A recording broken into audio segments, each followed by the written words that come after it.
ನಮಸ್ಕಾರ, super prime ನ್ಯೂಸ್ಗೆ ಸ್ವಾಗತ. ನಾನು ನವಿತಾ ಜೈನ್. ಕೋವಿಡ್-19 ಅನ್ನುವ ವೈರಸ್ ಇಡೀ ಜಗತ್ತಲ್ಲಿ ತನ್ನ ವಿಶ್ವರೂಪ ತೋರ್ತಾ ಇದೆ.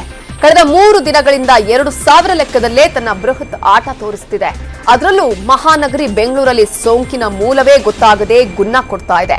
ಸಾವಿನ ವಿಚಾರದಲ್ಲೂ ಹೆಚ್ಚೆಚ್ಚು ಮಂದಿಯನ್ನೇ ಬಲಿ ಪಡಿತಾ ಇದೆ.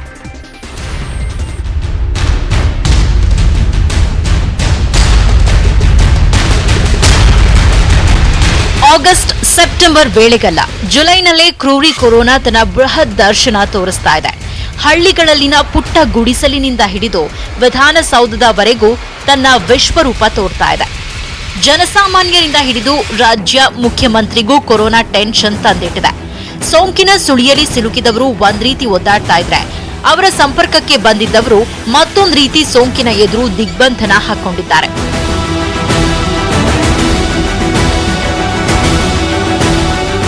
ರಾಜ್ಯದಲ್ಲಂತೂ ಕಳೆದ 3 ದಿನದಿಂದ 2,000 ಲೆಕ್ಕದಲ್ಲೇ ಕೊರೋನಾ ಸುನಾಮಿ ಎಬ್ಬಿಸ್ತಾ ಇದೆ. ಸಾವಂತೂ ಇಂದು 50ರ ಗಡಿ ದಾಟ್ ಹೋಗಿದೆ. ಇಷ್ಟು ದಿನದ ಬೃಹತ್ ಲೆಕ್ಕವನ್ನೆಲ್ಲ ಅಳಿಸಿ ಹಾಕಿರೋ ರಾಕ್ಷಸ ರೂಪದ ವೈರಸ್ ರಾಜ್ಯದಲ್ಲಿ ಹಾಗೂ ಬೆಂಗಳೂರಲ್ಲಿ ಇದೇ ಮೊದಲ ಬಾರಿಗೆ ಹೆಚ್ಚು ಸೋಂಕು ದಾಖಲಿಸಿದೆ. ಅಷ್ಟೇ ಅಲ್ಲ, ಸಾವಿನ ಸಂಖ್ಯೆಯಲ್ಲೂ ಬೆಂಗಳೂರು ಹಾಗೂ ರಾಜ್ಯದಲ್ಲೇ ದಾಖಲೆ ಮಟ್ಟದಲ್ಲೇ ತನ್ನ ಅಟ್ಟಹಾಸ ತೋರಿಸುತ್ತಿದೆ. ಸತತ 3ನೇ ದಿನವೂ 2,000 ದಾಟಿದ ಸೋಂಕು. ಇಂದು 2,313 ಮಂದಿಗೆ ಕೊರೋನಾ, 57 ಮಂದಿ ಮೃತ. ಆಸ್ಪತ್ರೆಗಳ ಸಂಖ್ಯೆ ಹೆಚ್ಚಿಸುತ್ತಿದ್ದಂತೆ, ಬೆಡ್ಗಳ ಸಂಖ್ಯೆಯನ್ನು ಜಾಸ್ತಿ ಮಾಡ್ತಿದ್ದಂತೆ ಕೊರೋನಾ ಸೋಂಕಿತರ ಸಂಖ್ಯೆ ಕೂಡ ಜಾಸ್ತಿ ಆಗ್ತಾ ಇದೆ. ಕಳೆದ 24 ಗಂಟೆಯಲ್ಲಿ ಕೊರೋನಾ ಮಹಾಮಾರಿ 29 ಜಿಲ್ಲೆಯಲ್ಲಿ ಸಂಚರಿಸಿ 2,313 ಮಂದಿಯನ್ನ ತನ್ನ ತೆಕ್ಕೆಗೆ ಹಾಕೊಂಡಿದೆ. ಈ ಮೂಲಕ ರಾಜ್ಯದಲ್ಲಿ ಸೋಂಕಿತರ ಸಂಖ್ಯೆ 33,418ಕ್ಕೆ ಏರಿದೆ.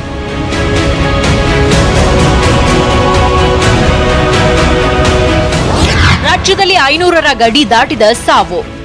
ಇನ್ನು ರಾಜ್ಯದಲ್ಲಿ ಇಂದು ಬರೋಬ್ಬರಿ 57 ಮಂದಿಯ ಉಸಿರು ತೆಗೆದಿರೋ ಕೊರೋನಾ 500ರ ಗಡಿ ದಾಟಿದ್ದು ಸಾವಿನ ಸಂಖ್ಯೆಯನ್ನ 543ಕ್ಕೆ ಏರಿಸಿಕೊಂಡಿದೆ.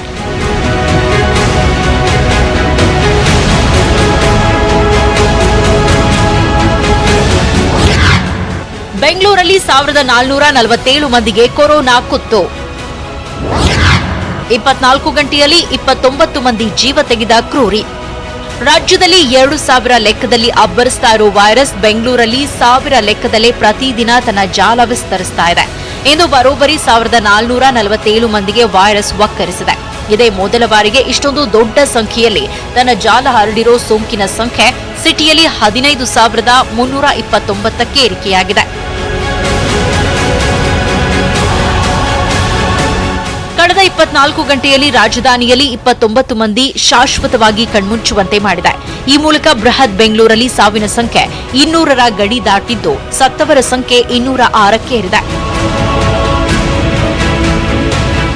ಇನ್ನು ಕಳೆದ 3 ದಿನಗಳಿಂದ ಸೋಂಕಿನ ಸುನಾಮಿ ಲೆಕ್ಕ ನೋಡಿದ್ರೆ, ಜುಲೈ 8ರಿಂದ ರಾಜ್ಯದಲ್ಲಿ 2,000 ಲೆಕ್ಕದಲ್ಲಿ ತನ್ನ ಸಾಮ್ರಾಜ್ಯ ವಿಸ್ತರಿಸಲು ಶುರು ಮಾಡಿತು.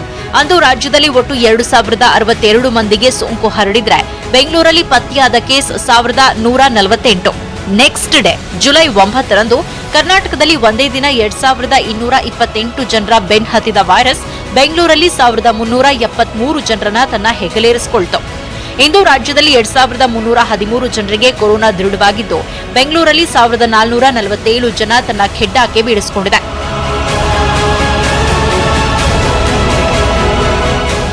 ಇನ್ನು 8ನೇ ತಾರೀಕು 54 ಜನರನ್ನ ಕೊರೋನಾ ಕೊಂದು ಹಾಕಿತ್ತು. ಇದರಲ್ಲಿ 22 ಮಂದಿ ಬೆಂಗಳೂರಿಗರಾಗಿದ್ರು. ನಿನ್ನೆ ರಾಜ್ಯದಲ್ಲಿ 22 ಜನರ ಜೀವ ತೆಗೆದ ಕೊರೋನಾ ಬೆಂಗಳೂರಲ್ಲಿ 0 ಸಾವಿನ ಲೆಕ್ಕ ತೋರಿಸುತ್ತಿತ್ತು. ಇಂದು 57 ಮಂದಿ ಉಸಿರು ತೆಗೆದಿರೋ ಕ್ರೂರಿ ಬೆಂಗಳೂರಲ್ಲೇ 29 ಮಂದಿಯನ್ನ ಬಲಿ ಪಡೆದಿದೆ. ಇಂದು 1,003 ಮಂದಿ ಆಸ್ಪತ್ರೆಯಿಂದ ಡಿಸ್ಚಾರ್ಜ್. ಐಸಿಯುನಲ್ಲಿದ್ದಾರೆ ಬರೋಬ್ಬರಿ 472 ಸೋಂಕಿತರು. 29 ಜಿಲ್ಲೆಯಲ್ಲಿ ಸಂಚಾರ, 21 ಜಿಲ್ಲೆಯಲ್ಲಿ ಡಬಲ್ ಡಿಜಿಟ್ನಲ್ಲಿ ಸೋಂಕಿನ ಲೆಕ್ಕ. ದಕ್ಷಿಣ ಕನ್ನಡ ಜಿಲ್ಲೆಯಲ್ಲಿ ನಿನ್ನೆಯಂತೆ ಇಂದು ಕೂಡ 100ರ ಗಡಿ ದಾಟಿದ ಸೋಂಕು. 8 ಮಂದಿಯ ಜೀವ ತೆಗೆದ ಕೊರೋನಾ.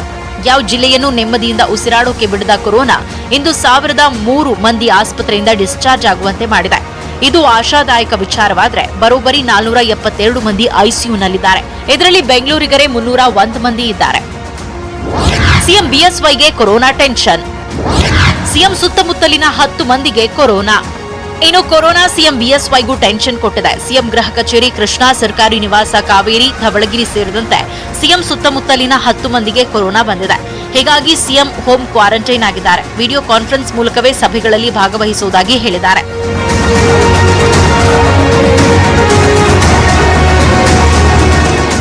ಒಟ್ಟಾರೆ ನೋ ಲಾಕ್ಡೌನ್ ಎಂತ ಇರೋ ಸಿಎಂ ಈಗ ಕೊರೋನಾ ಟೆನ್ಷನ್ಗೆ ಸಿಲುಕೊಂಡಿದ್ದಾರೆ. ಯಾರನ್ನು ಬಿಡದ ಮಹಾಮಾರಿ ವೈರಸ್ ಮಾತ್ರ ತನ್ನ ಜಾಲ ವಿಸ್ತರಿಸ್ತಾನೆ ಇದೆ. Bureau report, news 18 Kannada. Corona ಕೂಪದಲ್ಲಿ ಬೇಯ್ತಾ ಇರುವ ಕರ್ನಾಟಕದಲ್ಲಿ ಆಸ್ಪತ್ರೆಗಳ ಕಳ್ಳಾಟ ನಿಂತಿಲ್ಲ. ಸರ್ಕಾರ ಎಚ್ಚರಿಸ್ತಾ ಇದ್ರು, ಎಮ್ಮೆ ಚರ್ಮದ ಆಸ್ಪತ್ರೆಗಳು ಮಾತ್ರ ರೋಗಿಗಳಿಗೆ ಚಿಕಿತ್ಸೆ ನೀಡಲು ಹಿಂದೇಟು ಹಾಕ್ತಿವೆ. ಆಂಬ್ಯುಲೆನ್ಸ್ ಇಲ್ಲ, ಆಸ್ಪತ್ರೆಯಲ್ಲಿ ಬೆಡ್ ಇಲ್ಲ ಅನ್ನುವ ಕಾರಣ ಹೇಳಿ ಸೋಂಕಿತರನ್ನ ಸಾಗ ಹಾಕ್ತಿದ್ದಾರೆ. ಇದರಿಂದ ಚಿಕಿತ್ಸೆ ಸಿಗದೆ ಸೋಂಕಿತರು ಸಾಯುವ ಸರಣಿ ಮುಂದುವರೆದಿದೆ. ಅಂತ ಲೋಪವನ್ನ ಎಸಗಿದ್ರೆ ಅವ್ರ ಮೇಲೆ ಕಾನೂನು ರೀತಿ ಕ್ರಮ ಆಗ್ತದೆ. ಸೋಂಕಿನ ಸುನಾಮಿಗೆ ಕರುನಾಡು ಕಣ್ ಬಿಡುವಂತಾಗಿದೆ. ಸೋಂಕು ಕಟ್ಟಿ ಹಾಕಲು ಸರ್ಕಾರ ಸಮರೋಪಾದಿಯಲ್ಲಿ ಯುದ್ಧಕ್ಕಿಳಿದಂತೆ ಹೋರಾಡ್ತಿದ್ರು. ಕೊರೋನಾ ಕಂಟ್ರೋಲ್ಗೆ ಸಿಗ್ತಾ ಇಲ್ಲ. ಇದುವರೆಗೂ ರಾಜ್ಯದಲ್ಲಿ ಕಿಲ್ಲರ್ ಕೊರೋನಾ 400ಕ್ಕೂ ಹೆಚ್ಚು ಜೀವ ಬಲಿ ಪಡೆದಿದೆ. ಇಂತಹ ಸಂಕಷ್ಟದ ಸ್ಥಿತಿಯಲ್ಲಿ ಮಹಾಮಾರಿ ವೈರಸ್ಗಿಂತ ಆಸ್ಪತ್ರೆಗಳ ಕಣ್ಣ ಮುಚ್ಚಾಲೆ ಆಟವೇ ಜನರನ್ನ ಕೊಲ್ಲುತ್ತಿದೆ. ದುಡ್ಡಿದ್ದವರಿಗೂ ಸಿಗ್ತಿಲ್ಲ ಸಕಾಲಕ್ಕೆ ಚಿಕಿತ್ಸೆ. ಫ್ಲಾಟ್ನಲ್ಲೇ ನರಳಿ ವ್ಯಕ್ತಿ ಸಾವು.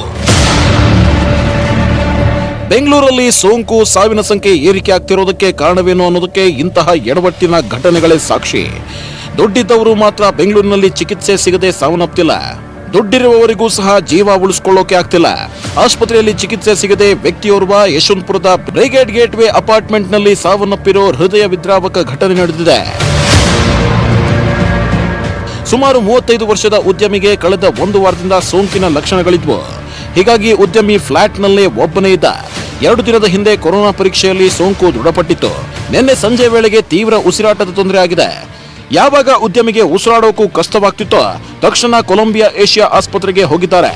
ಅಲ್ಲಿ ಬೆಡ್ ಇಲ್ಲ ಅಂತ ಸೋಂಕಿತನನ್ನ ವಾಪಸ್ ಕಳಿಸಿದ್ದಾರೆ. ಉಸಿರಾಡೋಕು ಕಷ್ಟಪಡ್ತಿದ್ದ ವ್ಯಕ್ತಿ ರಾತ್ರಿ ಫ್ಲಾಟ್ನಲ್ಲಿ ಮಂಚದ ಮೇಲೆ ಮಲಗಿದ್ದಲ್ಲೇ ನರಳಾಡಿದ್ದಾರೆ. ಕಾಟ್ನಿಂದ ಕೆಳಗೆ ಬಿದ್ದು ತಲೆ ಹೊಡೆದುಕೊಂಡು ಮನೆಯಲ್ಲೇ ನರಳಿ ಪ್ರಾಣ ಬಿಟ್ಟಿದ್ದಾರೆ.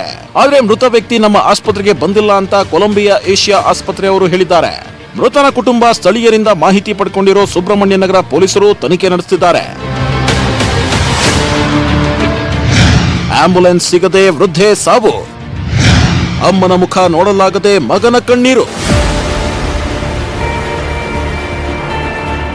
ರಾಜ್ಯದಲ್ಲಿ ಕೊರೋನಾ ಅವತಾರಗಳೆಷ್ಟಿದೆಯೋ ಸಾಮಾನ್ಯ ರೋಗಿಗಳ ಸಾವಿನ ಸಂಕಷ್ಟವೂ ಕೂಡ ಅಷ್ಟೇ ಇದೆ. ಬೆಂಗಳೂರಿನ ಆನೇಕಲ್ ತಾಲೂಕಿನ ಅತ್ತಿಬೆಲೆಯಲ್ಲಿ 63 ವರ್ಷದ ವೃದ್ಧೆ ಆಂಬ್ಯುಲೆನ್ಸ್ ಸಿಗದೆ ಕಣ್ಮುಚ್ಚಿದ್ದಾರೆ. ಆದ್ರೆ ಆ ಕುಟುಂಬದ ಸಂಕಷ್ಟ ಮಾತ್ರ ಹೇಳತಿರೋದು. ಜಯನಗರದ LIC ಕಚೇರಿಯಲ್ಲಿ ಕೆಲಸ ಮಾಡ್ತಿದ್ದ ವೃದ್ಧೆಯ ಮಗ 38 ವರ್ಷದ ವ್ಯಕ್ತಿಗೆ ನಿನ್ನೆ ಸೋಂಕು ಹರಡಿರೋದು ಕನ್ಫರ್ಮ್ ಆಗಿತ್ತು. ಚಿಕಿತ್ಸೆಗಾಗಿ ಅತ್ತಿಬೆಲೆಯ ಆಕ್ಸ್ಫರ್ಡ್ ಆಸ್ಪತ್ರೆಗೆ ಕರ್ಕೊಂಡು ಹೋಗಿದ್ರು. ಅಲ್ಲಿ ಆಸ್ಪತ್ರೆಯವರು ತಮ್ಮ ಅಸಲಿ ವರಸೆ ತೆಗೆದ್ರು. ಹಣ ಕಟ್ಟಿದ್ರೆ ಆಸ್ಪತ್ರೆಗೆ ಸೇರಿಸಿಕೊಳ್ಳಲ್ಲ ಅಂತ ಕಂಡೀಷನ್ ಹಾಕಿದ್ರು. ಜೀವ ಉಳಿಸೋದಕ್ಕೂ ಮೊದಲು ಕಾಸೆಣಿಸಿಕೊಳ್ಳಲು ವೃತ್ತಿ ಧರ್ಮವನ್ನೇ ಮರೆತು ಬಿಟ್ರು. ಇದರಿಂದಾಗಿ ಸೋಂಕಿತ 1 ಗಂಟೆ ಕಾಲ ಆಂಬ್ಯುಲೆನ್ಸ್ ನಲ್ಲಿ ಇದ್ದ. ಕೊನೆಗೆ 25,000 ಹಣವನ್ನ ಆಸ್ಪತ್ರೆಯವರ ಕೈಗಿಡ್ತಿದ್ದಂತೆ ಸೋಂಕಿತನನ್ನ ಅಡ್ಮಿಟ್ ಮಾಡ್ಕೊಂಡ್ರು. ಆಕ್ಸಿಜನ್ ಪ್ರಾಬ್ಲಮ್ ಆಗ್ತಾ ಇತ್ತು. ಆಮೇಲೆ ನಾವು 25,000 ಡಿಪಾಸಿಟ್ ಮಾಡಾದ್ಮೇಲೆ ಅವ್ರ ಒಳಗಡೆ ಅಡ್ಮಿಷನ್ಸ್ ತಗೊಂಡೋದ್ರು ಆಕ್ಸ್ಫರ್ಡ್ ಹಾಸ್ಪಿಟಲ್ ಅಲ್ಲಿ. ಆಮೇಲೆ ನಮ್ಮ ಮಮ್ಮಿಗೆ ಈ ತರ ತುಂಬಾ ಕಷ್ಟ ಆಗ್ತಾ ಇತ್ತು ಉಸಿರಾಡಕ್ಕೆ. ಈ ವೇಳೆ ಕುಟುಂಬಸ್ಥರು ಸೋಂಕಿತನ ತಾಯಿಗೂ ಸೋಂಕು ಇದೆಯೇನೋ ಅಂತ ಅನುಮಾನದ ಆತಂಕದಿಂದ ವೃದ್ಧ ತಾಯಿಯನ್ನ ಅಡ್ಮಿಟ್ ಮಾಡ್ಕೊಳ್ಳಿ ಅಂತ ಹೇಳಿದ್ದಾರೆ. ಅವರಿಗೂ ಕೊರೋನಾ ಟೆಸ್ಟ್ ಮಾಡಿಸಿ ಪಾಸಿಟಿವ್ ಇದ್ರೆ ಅಡ್ಮಿಟ್ ಮಾಡ್ಕೋತೀವಿ ಅಂತ ಆಸ್ಪತ್ರೆಯವರು ಹೇಳಿ ಮನೆಗೆ ಕಳಿಸಿದ್ದಾರೆ. ಆದ್ರೆ ಬೆಳಗ್ಗೆಯಿಂದ ವೃದ್ಧೆಗೆ ತೀವ್ರ ಅನಾರೋಗ್ಯ ಶುರುವಾಗಿದೆ. ಆಂಬ್ಯುಲೆನ್ಸ್ಗೆ ಕರೆ ಮಾಡಿದ್ರೆ ಮೊದಲು ನೀವು ಆಸ್ಪತ್ರೆಯಲ್ಲಿ ಬೆಡ್ ಕನ್ಫರ್ಮ್ ಮಾಡ್ಕೊಳ್ಳಿ, ನಾವು ಬಂದು ಟ್ರಾನ್ಸ್ಫರ್ ಮಾಡ್ತೀವಿ ಅಷ್ಟೇ ಅಂದಿದ್ದಾರೆ.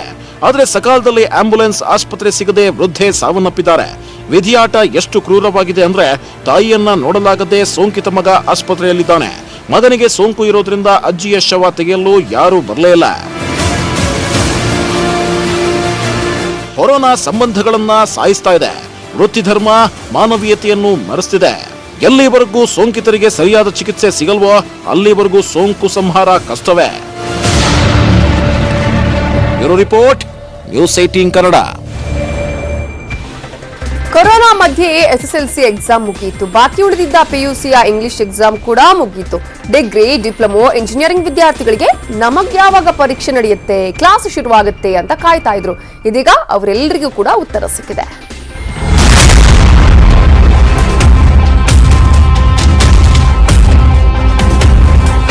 ಕೊರೋನಾ ಕೂಪದಲ್ಲಿ ಬಿದ್ದು ಒದ್ದಾಡ್ತಾ ಇರೋ ರಾಜ್ಯದಲ್ಲಿ ಶಾಲಾ ಕಾಲೇಜುಗಳ ಆರಂಭ, ಪರೀಕ್ಷೆ ಅನ್ನೋದು ದೊಡ್ಡ ತಲೆನೋವಾಗಿದೆ. ಕೇಂದ್ರ ಸರ್ಕಾರ ಈಗಾಗಲೇ ಜುಲೈ ಅಂತ್ಯದವರೆಗೆ ಶಾಲಾ ಕಾಲೇಜು ಬಾಗಿಲು ತೆರೆಯಂಗಿಲ್ಲ ಅಂತ ಆದೇಶಿಸಿದೆ. ಆದರೆ ಆನ್ಲೈನ್ ಶಿಕ್ಷಣಕ್ಕೆ ಅಸ್ತು ಎಂದಿದೆ. ಅದರಂತೆ ರಾಜ್ಯದಲ್ಲಿ ಈಗಾಗಲೇ ಎಲ್ಕೆಜಿಯಿಂದ 10ನೇ ತರಗತಿಯವರೆಗೆ ಆನ್ಲೈನ್ ಶಿಕ್ಷಣಕ್ಕೆ ಹೈಕೋರ್ಟ್ ಗ್ರೀನ್ ಸಿಗ್ನಲ್ ನೀಡಿದೆ. ಕೊರೋನಾ ಭೀತಿ ಮಧ್ಯೆಯೇ ಎಸ್ಎಸ್ಎಲ್ಸಿ, ಪಿಯುಸಿ ಪರೀಕ್ಷೆಯನ್ನು ಯಶಸ್ವಿಯಾಗಿ ಮುಗಿಸಲಾಗಿದೆ. ಇದೀಗ ಪದವಿ, ಸ್ನಾತಕೋತ್ತರ ಪರೀಕ್ಷೆಯನ್ನು ನಡೆಸಲು ಸರ್ಕಾರ ನಿರ್ಧರಿಸಿದೆ.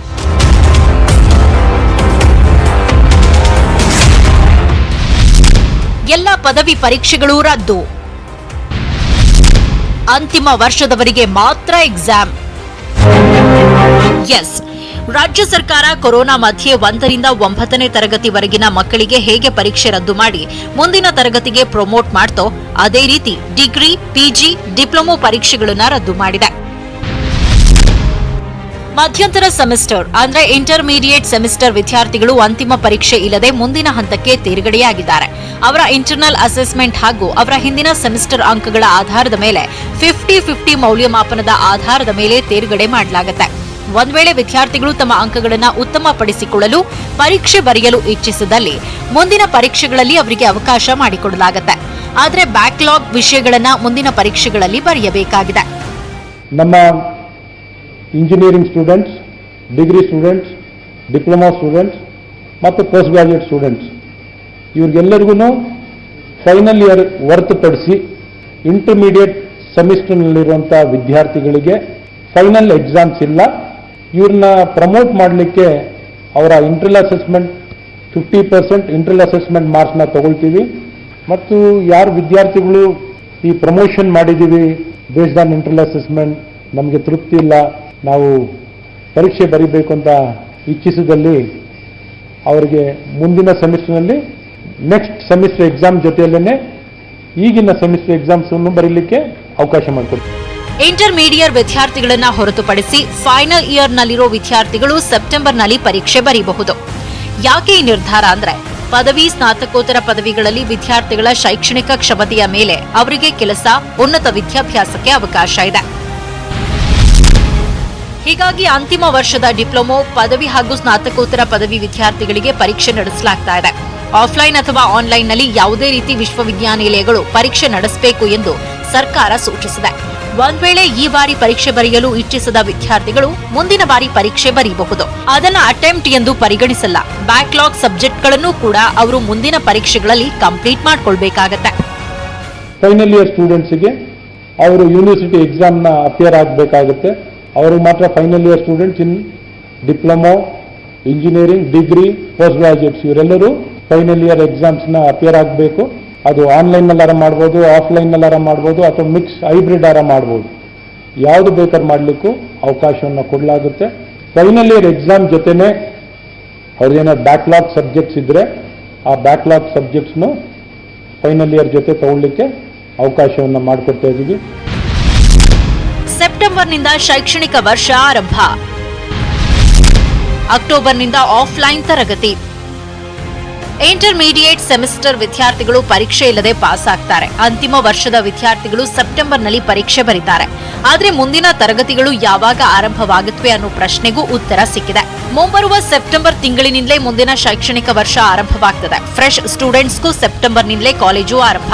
ಸೆಪ್ಟೆಂಬರ್ನಿಂದ ಆನ್ಲೈನ್ ತರಗತಿಗಳು ಆರಂಭವಾಗಲಿದ್ದು ಅಕ್ಟೋಬರ್ನಿಂದ ಆಫ್ಲೈನ್ ಕ್ಲಾಸ್ ಶುರುವಾಗಲಿದೆ. ನಿಗದಿತ ದಿನಾಂಕದಂದೇ ಸಿಇಟಿ ಪರೀಕ್ಷೆ. ಇನ್ನು ನಿಗದಿತ ದಿನಾಂಕಗಳಂತೆ ಅಂದ್ರೆ ಆಗ್ಲೇ ಫಿಕ್ಸ್ ಆಗಿರೋ ಜುಲೈ 30-31ರಂದು ಸಿಇಟಿ ಎಕ್ಸಾಮ್ ನಡೆಯಲಿದೆ.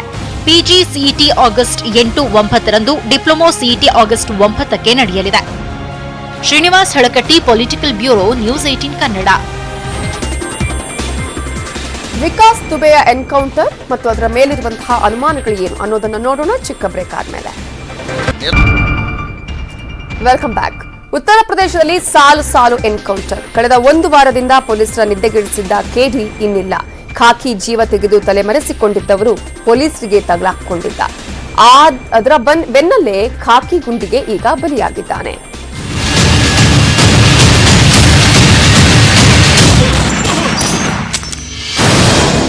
ಹೆಣವಾಗಿದ್ದಾನೆ, ಬೀದಿ ಹೆಣವಾಗಿ ಹೋಗಿದ್ದಾನೆ.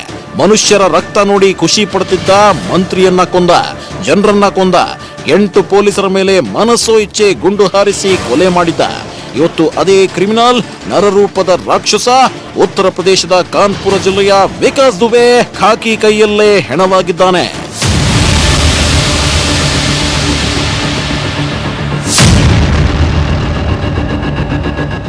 ಜುಲೈ 3 ಉತ್ತರ ಪ್ರದೇಶದ ಕಾನ್ಪುರದ ಬಿಕ್ರು ಗ್ರಾಮದಲ್ಲಿ ದುಬೆ ಬಂಟನ್ನ ಪೊಲೀಸರು ಅರೆಸ್ಟ್ ಮಾಡಲು ಹೋಗಿದ್ರು. ಆದ್ರೆ ಸಿನಿಮೀಯ ರೀತಿಯಲ್ಲಿ 4 ದಿಕ್ಕಲ್ಲೂ ಪೊಲೀಸರನ್ನ ಸುತ್ತುವರೆದ ಡಿಎಸ್ಪಿ, 3 ಸಬ್ ಇನ್ಸ್ಪೆಕ್ಟರ್, 4 ಕಾನ್ಸ್ಟೇಬಲ್ಗಳನ್ನ ಕೊಂದಿದ್ದ. ಖಾಕಿ ಮೇಲೆ ಕೈ ಇಟ್ಟವನ ಎನ್ಕೌಂಟರ್ಗೆ ಯೋಗಿ ಸರ್ಕಾರ ಫರ್ಮಾನು ಹೊರಡಿಸುತ್ತಿದ್ದಂತೆ ಊರ್ಬಿಟ್ಟಿದ್ದ. ಈ ವಿಕಾಸ್ ದುಬೆ ರಕ್ತಪಾತ ನಡೆಸಿದ ಮೇಲೆ ಮಧ್ಯಪ್ರದೇಶದ ಉಜ್ಜಯಿನಿ ಮಹಾಕಾಳಿ ದೇವಸ್ಥಾನಕ್ಕೆ ಹೋಗಿ ಬರ್ತಿದ್ದ. ಜುಲೈ 3ರಂದು ಪೊಲೀಸರನ್ನ ಕೊಂದು ಪ್ರಾಯಶ್ಚಿತ್ತಕ್ಕಾಗಿ ಮಧ್ಯಪ್ರದೇಶದ ಉಜ್ಜಯಿನಿಯ ಬಳಿಯ ಮಹಾಕಾಳಿ ದೇವಸ್ಥಾನಕ್ಕೆ ಬಂದಿದ್ದ. ಸಿಸಿಟಿವಿಯಲ್ಲಿ ಈತನ ಚಲನವಲನ ನೋಡಿದ ಪೊಲೀಸರು ಹಿಡಿದ್ರು. ಯಾವಾಗ ಇವನೇ ದುಬೆ ಅಂತ ಗೊತ್ತಾಯ್ತು, ಎಸ್ಟಿಎಫ್ ಟೀಮ್ಗೆ ಇವನನ್ನ ಹಸ್ತಾಂತರ ಮಾಡಿದ್ರು. ಇವತ್ತು ವಿಕಾಸ್ ದುಬೆಯನ್ನ ಕರ್ಕೊಂಡು ಮಧ್ಯಪ್ರದೇಶದಿಂದ ಸೀದಾ ಕಾನ್ಪುರಕ್ಕೆ ಹೊರಟ್ರು. ಆದ್ರೆ ಕಾನ್ಪುರದ ಸಚಂಡಿ ಗ್ರಾಮದ ಗಡಿಯಲ್ಲಿ ವಿಕಾಸ್ ದುಬೆಯನ್ನ ಪೊಲೀಸರು ಎನ್ಕೌಂಟರ್ ಮಾಡಿದ್ದಾರೆ. ಈ ಎನ್ಕೌಂಟರ್ ಹಿಂದೆ 10 ಪ್ರಶ್ನೆ ಗಿರ್ಕಿ ಹೊಡಿತಿದೆ. ಅದಕ್ಕೆ ಸಾಕ್ಷಿ ಈ ದೃಶ್ಯಗಳು, ಸ್ಥಳೀಯರ ಹೇಳಿಕೆಗಳು. Encounter scene number 1. ವಿಕಾಸ್ ದುಬೆಯನ್ನ ಕರ್ಕೊಂಡು ಬರ್ತಿದ್ದ ಎಸ್ಟಿಎಫ್ ಪಡೆಯನ್ನ ಮಾಧ್ಯಮಗಳು ಹಿಂಬಾಲಿಸುತ್ತಿದ್ವು. ಆದ್ರೆ ಮಾರ್ಗ ಮಧ್ಯೆ ಇದ್ದಕ್ಕಿದ್ದಂತೆ ಎಲ್ಲಾ ಮಾಧ್ಯಮದವರನ್ನ ಪೊಲೀಸರು ತಡೆದು ನಿಲ್ಲಿಸಿದ್ರು. ಮಾಧ್ಯಮದವರು ಪ್ರಶ್ನೆ ಮಾಡಿದಾಗ ಚೆಕ್ಕಿಂಗ್ ಅಂತ ಸಬೂಬು ಕೊಟ್ರು. Encounter scene number 2. 10 ನಿಮಿಷಗಳ ಬಳಿಕ ಮಾಧ್ಯಮದವರನ್ನೆಲ್ಲ ಪೊಲೀಸರು ಬಿಟ್ರು. ಆದ್ರೆ ಆ 10 ನಿಮಿಷದಲ್ಲೇ ವಿಕಾಸ್ ದುಬೆ ಎನ್ಕೌಂಟರ್ ಆಗಿತ್ತು. ಎಸ್ಟಿಎಫ್ ಟೀಮ್ ವಾಹನ ಆಕ್ಸಿಡೆಂಟ್ ಆಯ್ತು. ಈ ವೇಳೆ ಗನ್ ಕಿತ್ಕೊಂಡು ವಿಕಾಸ್ ದುಬೆ ಎಸ್ಕೇಪ್ ಆಗಲು ಹೋದ. ಆಗ ಎನ್ಕೌಂಟರ್ ಮಾಡಿದ್ರು ಅನ್ನೋದು ಖಾಕಿ ಕೊಡ್ತಿರೋ ಸಬೂಬು. Encounter scene number 3. ವಿಕಾಸ್ ದುಬೆಯನ್ನ ಕರ್ಕೊಂಡು ಬಂದಿದ್ದ ವೈಟ್ ಕಲರ್ ಟಾಟಾ ಸಫಾರಿಯಲ್ಲಿ ಇದು ಡೋರ್ ಸಿಸಿಟಿವಿಯಲ್ಲೂ ಸರಿಯಾಗಿದೆ. ಆದ್ರೆ ಆಕ್ಸಿಡೆಂಟ್ ಆಗಿರೋದು ಮಹೇಂದ್ರ TUV 300 ಗಾಡಿ. ಅಂದ್ರೆ 10 ನಿಮಿಷದಲ್ಲೇ ಇದೆಲ್ಲ ಹೇಗಾಯ್ತು ಅಂತ ಯಾರಿಗೂ ಗೊತ್ತಿಲ್ಲ. ಸ್ಥಳೀಯರ ಪ್ರಕಾರ ಆಕ್ಸಿಡೆಂಟ್ ಆದ ಸದ್ದು ಕೇಳಿಸ್ತಿಲ್ಲ, ಆದ್ರೆ ಗುಂಡಿನ ಶಬ್ದ ಜೋರಾಗಿ ಕೇಳಿಸಿದೆ. Encounter scene number 4. ಹೈವೇನಲ್ಲಿ ಹೋಗ್ತಿದ್ದ ವಾಹನ ಸರ್ವಿಸ್ ರೋಡ್ ನಲ್ಲಿ ಆಕ್ಸಿಡೆಂಟ್ ಆಗಿ ಬಿದ್ದಿದೆ. ಆಕ್ಸಿಡೆಂಟ್ ಆಗಿದ್ರೆ ಹೈವೇ ರಸ್ತೆಯಲ್ಲಿ ಯಾಕೆ ಆಗಿಲ್ಲ ಅನ್ನೋದು ಅದೇ ಸ್ಥಳೀಯರ ಪ್ರಶ್ನೆ. ಇದು ಅಸಲಿ ಎನ್ಕೌಂಟರ್ ಅಥವಾ ನಕಲಿ ಎನ್ಕೌಂಟರ್ ಅನ್ನೋದು ಗೊತ್ತಿಲ್ಲ. ಆದ್ರೆ 8 ಪೊಲೀಸರನ್ನ ಕೊಂದಿದ್ದ ನರರಾಕ್ಷಸ ಅಂತ್ಯಕ್ಕೆ ಜನ ಸಂಭ್ರಮ ಪಡ್ತಿದ್ದಾರೆ, ಸಿಹಿ ಹಂಚಿ ಖುಷಿ ಪಡ್ತಿದ್ದಾರೆ. ಮೃತಪಟ್ಟ ಪೊಲೀಸರ ಕುಟುಂಬದವರಂತೂ ವಿಕಾಸ್ ದುಬೆ ಸಾವಿನ ಸುದ್ದಿ ಕೇಳಿ ಖುಷಿ ಪಟ್ಟಿದ್ದಾರೆ. 16 ಕೊಲೆ, ಕಿಡ್ನಾಪ್, ಸುಲಿಗೆ, ಬೆದರಿಕೆ, ಹಫ್ತಾ ವಸೂಲಿ, ಹಲ್ಲೆ ಹೀಗೆ 60ಕ್ಕೂ ಹೆಚ್ಚು ಪ್ರಕರಣದಲ್ಲಿ ಬೇಕಾಗಿದ್ದ notorious rowdy sheeter Vikas Dubey rowdyism ಬದುಕು ಅಂತ್ಯವಾಗಿದೆ. ಎನ್ಕೌಂಟರ್ ಬಗ್ಗೆ ತನಿಖೆಯನ್ನು ಶುರುವಾಗಿದೆ. Bureau report, news 18 Kannada. ಇನ್ನಷ್ಟು ಸುದ್ದಿ ನೋಡೋಣ ಬ್ರೇಕ್ ಆದ್ಮೇಲೆ. ಕಾಲುವೆಯಲ್ಲಿ ಮತ್ತೊಂದು ದುರಂತ ಸಂಭವಿಸಿದೆ. ಬೆಳ್ಳಂದೂರಿನ ಕರಿಯಮ್ಮ ನಗರದ ರಾಜಕಾಲುವೆಯಲ್ಲಿ 6 ವರ್ಷದ ಹೆಣ್ಮಗು ಕೊಚ್ಚಿ ಹೋಗಿದೆ. ಅಸ್ಸಾಂ ಮೂಲದ 6 ವರ್ಷದ ಮಲ್ಲಿಕಾ ಅನ್ನುವ ಬಾಲಕಿ ಆಟ ಆಡ್ತಾ ಆಯಾ ತಪ್ಪಿ ಕಾಲುವೆಗೆ ಬಿದ್ದು ಕೊಚ್ಚಿ ಹೋಗಿದ್ದಾಳೆ. ಉತ್ತರ ಭಾರತ ಮೂಲದ ಮಂದಿಯವರು ರಾಜಕಾಲುವೆ ಪಕ್ಕದಲ್ಲಿ ಶೆಡ್ಗಳನ್ನು ಹಾಕಿಕೊಂಡಿದ್ರು. ಕೊನೆಗೆ ಬಾಲಕಿ ಕಾಣಿಸದೇ ಇದ್ದಾಗ ಹುಡುಕಾಡಿದ್ದಾರೆ. ಈ ವೇಳೆ ನೀರಲ್ಲಿ ಕೊಚ್ಚಿ ಹೋಗ್ತಾ ಇರೋದ್ರ ಬಗ್ಗೆ ಸ್ಥಳೀಯರು ಮಾಹಿತಿ ಕೊಟ್ಟಿದ್ದಾರೆ. ಕೂಡಲೇ ಸ್ಥಳಕ್ಕೆ ಬಂದ ಮಾರತಹಳ್ಳಿ ಪೊಲೀಸರು, ಅಗ್ನಿಶಾಮಕ ದಳದವರು ಕಣ್ಮರೆಯಾದ ಬಾಲಕಿಗಾಗಿ ಹುಡುಕಾಡಿದ್ರು. ಬೆಳಗ್ಗೆಯಿಂದ ಕಾರ್ಯಾಚರಣೆ ನಡೆಸಿದ್ರು. ಇಲ್ಲಿಯವರೆಗೂ ಕೂಡ ಬಾಲಕಿಯ ಸುಳಿವು ಸಿಕ್ಕಿಲ್ಲ. ರಾಜಕಾಲುವೆ ಪೂರ್ತಿ ಕಸ ತುಂಬಿಕೊಂಡಿದ್ದು ಪತ್ತೆ ಕಾರ್ಯಕ್ಕೆ ಇದು ಅಡ್ಡಿಯಾಗಿದೆ. ಇದೀಗ ಕಾರ್ಯಾಚರಣೆಯನ್ನು ನಿಲ್ಲಿಸಲಾಗಿದೆ. ನಾಳೆ ಬೆಳಗ್ಗೆ ಮತ್ತೆ 7 ಗಂಟೆಗೆ ಹುಡುಕಾಟವನ್ನು ಆರಂಭ ಮಾಡಲಿದ್ದಾರೆ. ಮಗುವಿನ ಪೋಷಕರು ಅವ್ರ ಮೇಲೂ ಒಂದು ಪೊಲೀಸ್ ಕಂಪ್ಲೇಂಟ್ ಕೊಡಬೇಕು ಅಂತ ಹೇಳಿ ಇದೊಂದು ಮೆಸೇಜ್ ಹೋಗಬೇಕು. ಏನು ಅಂತಂದ್ರೆ ಮಕ್ಕಳನ್ನ ರಾಜಕಾಲುವೆ ಪಕ್ಕದಲ್ಲಿದ್ದಾಗ ಜಾಗರೂಕತೆ, ಹೆಚ್ಚಿನ ಜಾಗರೂಕತೆ ಇರಬೇಕು. ಅದು ಮಳೆಗಾಲ ಬೇರೆ, ಅದ್ರ ಮೇಲೆ ಈ ಥರ ತಂತಿ ಬೇಲಿ ಎಲ್ಲ ಕಡೆ ತೆಗೆದು ಈ ಥರ ಬಹಿರ್ದೆಸೆಗೆ ಮತ್ತು ನೇಚರ್ ಕಾಲಿಗೆ ಈ ಥರ ರಾಜಕಾಲುವೆ ಪಕ್ಕದಲ್ಲಿ ಬರಬಾರ್ದು. ನಾವು ಎಷ್ಟೇ ಚೈನ್ ಲಿಂಕ್ ಫೆನ್ಸಿಂಗ್ ಹಾಕಿದ್ರು ಈ ಥರ ಮುರಿದ್ರೆ ಅದರಿಂದ ತುಂಬ ತೊಂದರೆ ಆಗುತ್ತೆ ಅಂತ ಈ ಥರ ನಾನು